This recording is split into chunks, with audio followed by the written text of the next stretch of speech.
కల్కి 2898 AD movie ఉంది కదా, అందులో ప్రాజెక్ట్ కే అంటే కర్ణుడు కానీ కల్కి అని కానీ అనుకుంటాం. బట్ ఆ ఇద్దరూ కాదు, కృష్ణుడు. ఎలానంటారా? పూరి జగన్నాథ స్వామి టెంపుల్లో ఉన్న కృష్ణుడి హార్ట్ థియరీ అనమాట.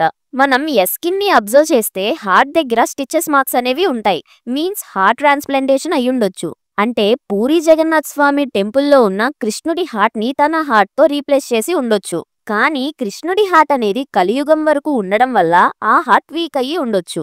సో అందుకే ఎస్కిన్ ఆ హార్ట్ డిఎన్ఏని తీసుకొని సీరంగా మళ్ళీ రీక్రియేట్ చేస్తున్నాడు. సో కృష్ణుడి హార్ట్ అనేది ఆ సీరంతో మ్యాచ్ అయితే గనక ఆ శ్రీకృష్ణుడి పవర్స్ అనేవి ఎస్కిన్ కి వచ్చేస్తాయి. దట్స్ వై కల్కి మూవీలో ఆడవాళ్ల గర్భసంచిలో ఆ సీరం ని డెవలప్ చేస్తున్నాడు. ఇంకా ఆ సీరం అనేది దీపికా గర్భసంచిలో డెవలప్ అయ్యింది. అందుకే ఎస్కిన్ ఆ సీరం ని హార్ట్ దగ్గర ప్లేస్ చేయగానే తను మళ్ళీ మామూలు మనిషిగా మారిపోయాడు. సీరం సక్సెస్ అయ్యింది కాబట్టి ఆ హార్ట్ ఫంక్షనింగ్ అనేది జరిగింది. అందుకే ఎస్కిన్ క్లైమాక్స్ లో ఒక డైలాగ్ అంటాడు, జగన్నాథ రథచక్రాలు వస్తున్నాయని. అంటే అర్థం కృష్ణుడు వస్తున్నాడని. కానీ ఇదే నిజమైతే ఇక్కడ ఒక ట్విస్ట్ ఉంది. కృష్ణుడి పవర్స్ కన్నా కలియుగంలో పుట్టే కల్కికే పవర్స్ ఎక్కువగా ఉంటాయి.